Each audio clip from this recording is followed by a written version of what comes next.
Hello guys, this is Primalcian, and I'm back with the first part of What If Naruto Awakened Ultra Instinct.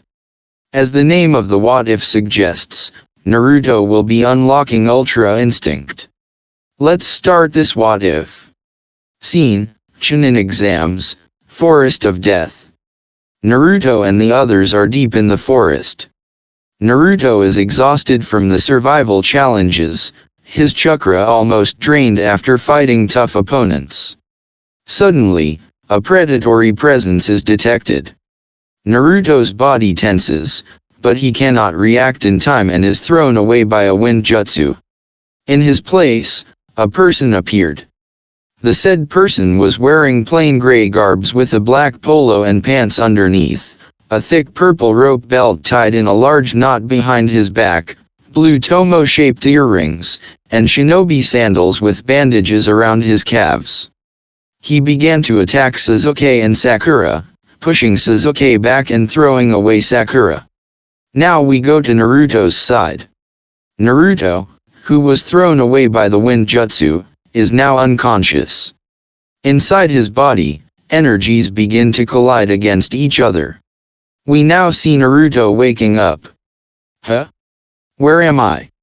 He stood up and walked forward, seeing that he was floating in what seemed to be a sewer.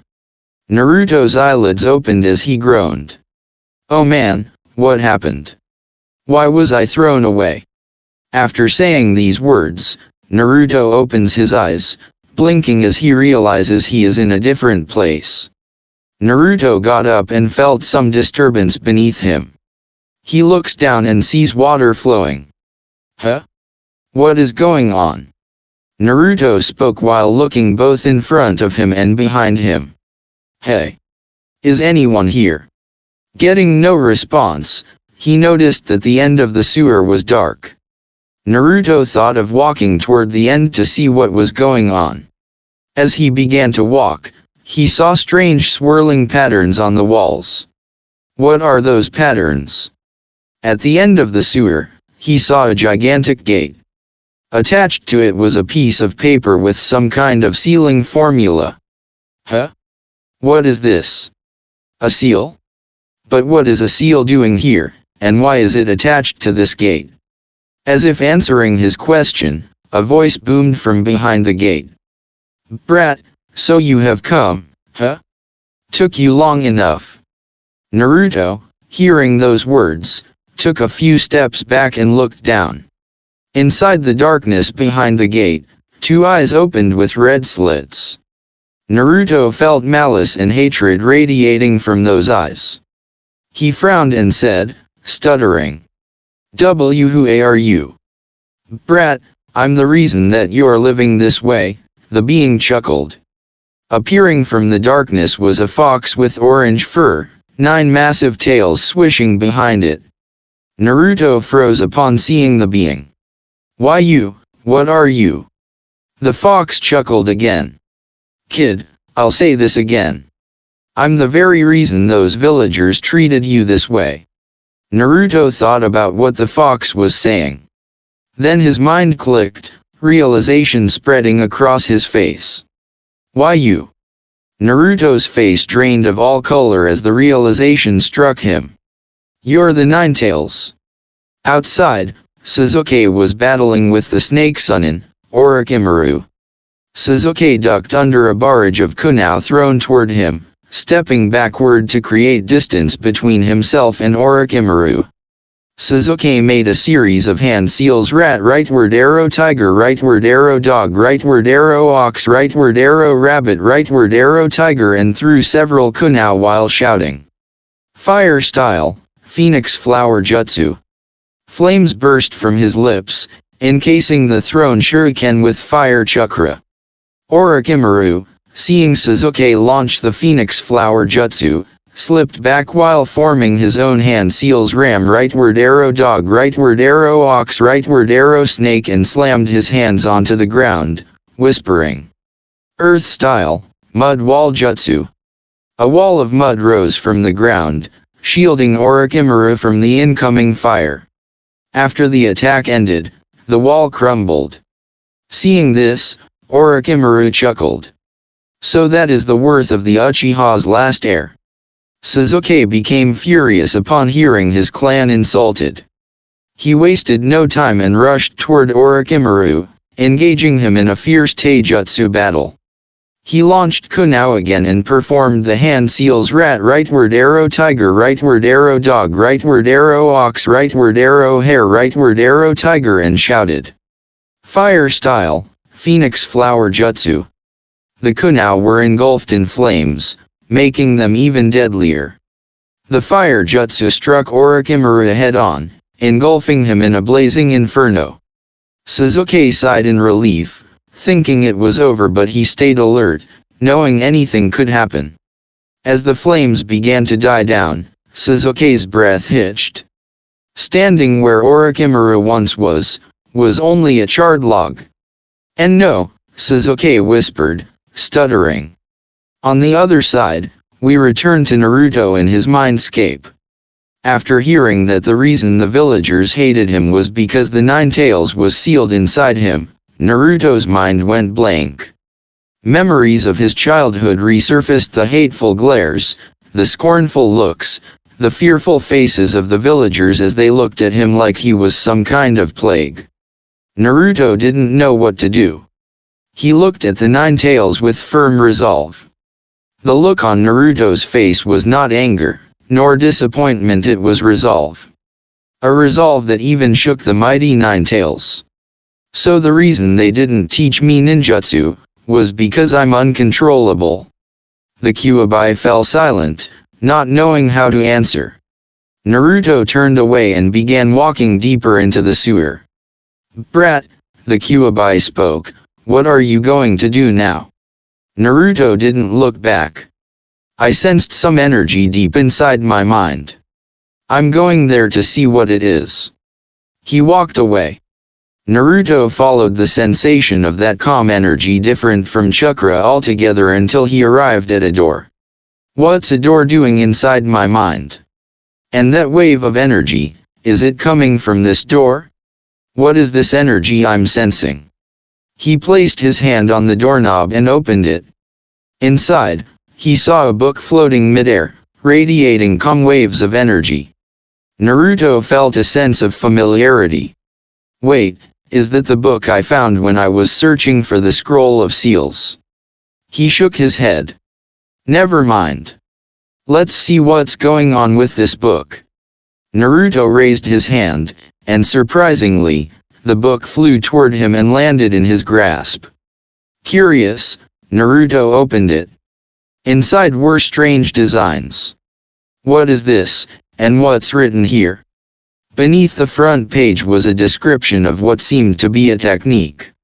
As Naruto read further, the pages began to glow.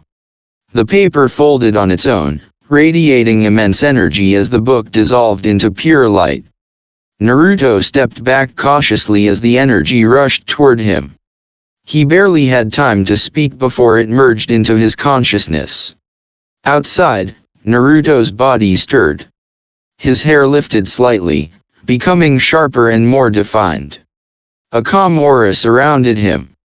When he opened his eyes, his irises glowed silver. He took one step and vanished. Sasuke was huffing, staring at Orochimaru with a murderous glare. Orochimaru grinned. It seems you're angry. But anger won't get you anywhere. Your brother, at your age, was a true prodigy. You, as you are now, wouldn't stand a candle against him. Sasuke grit his teeth in rage. Damn it, why? Why? After all my efforts, why am I still this weak? Join me, Sasuke, Orochimaru said. I'll give you unimaginable power enough to defeat your brother.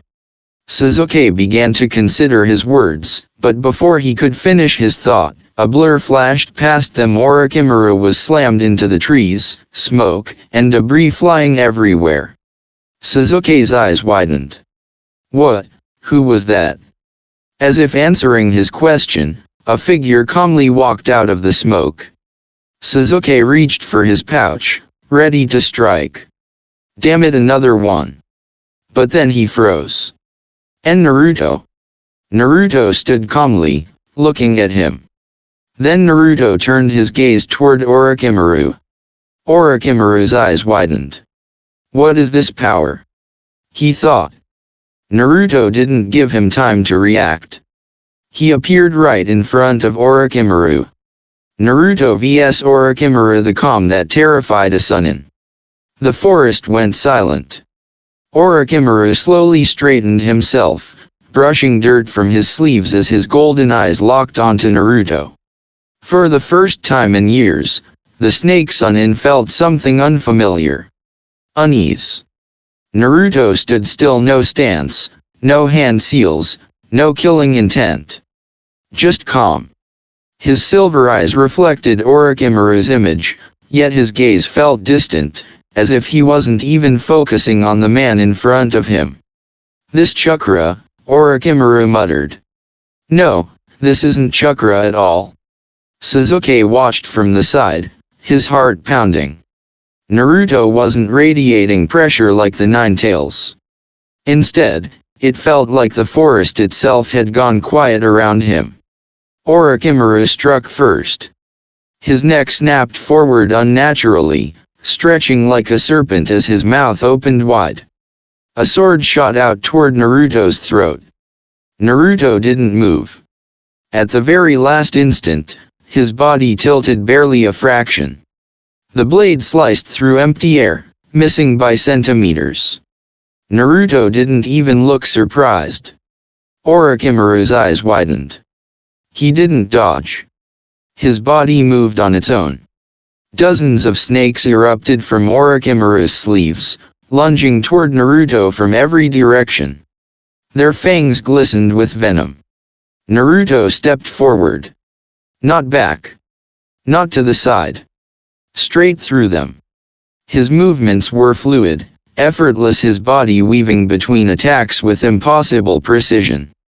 A light tap to a snake's pressure point dropped it lifeless. A gentle twist sent another crashing into a tree. No wasted motion. No hesitation. Sasuke clenched his fists. I can't even see his movements. Orochimaru slammed his hands together.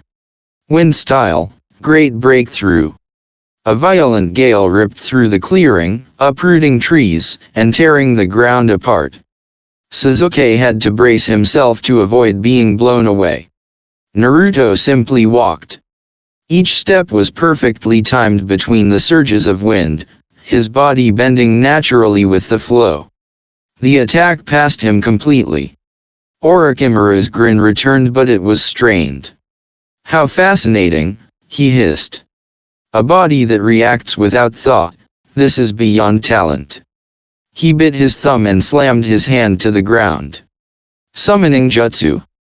A massive serpent burst forth, its jaws wide enough to swallow Naruto whole. The serpent lunged. Naruto vanished. He reappeared on the snake's head, gently pressing 2 fingers against its skull. The summon collapsed instantly, dispersing into smoke. Orochimaru staggered back. Impossible. He neutralized it without chakra buildup. Naruto finally spoke, his voice calm and even. You rely too much on techniques. In a blink, he was in front of Orochimaru. Naruto's palm struck Orochimaru's chest, not hard, not aggressive.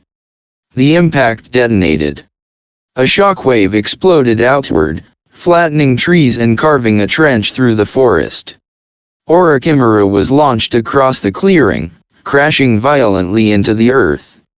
Sasuke stared in disbelief. That wasn't a jutsu. Orochimaru slowly rose, coughing, his expression no longer amused. His disguise peeled away, revealing his true face beneath. Such refinement, he whispered. A power born from stillness. Naruto's silver eyes dimmed slightly. A flicker. Inside his mind, the 9 tails snarled as its chakra churned, disrupting the calm. TCH, brat, your control is slipping. Naruto exhaled slowly. The silver glow faded. Orochimaru sensed it instantly and smiled. So it has limits, he said. Good. Before Orochimaru could act further, a surge of killing intent washed over the battlefield. Anko's presence. Orochimaru chuckled. This exam is getting crowded. With one final look at Naruto, filled with hunger and intrigue, Orochimaru sank into the ground and vanished. The forest fell quiet once more. Naruto swayed and collapsed. Sasuke rushed forward, catching him. Naruto, he whispered. What are you becoming? Deep within Naruto's mind, behind the sealed gate, the Nine Tails watched silently. This power, Kurama muttered. It's not born from hatred. And that frightened him. Now we're leaving this part here. If you like this part, give this video some likes and subscribes and touch the bell icon. See you in the next part. Farewell.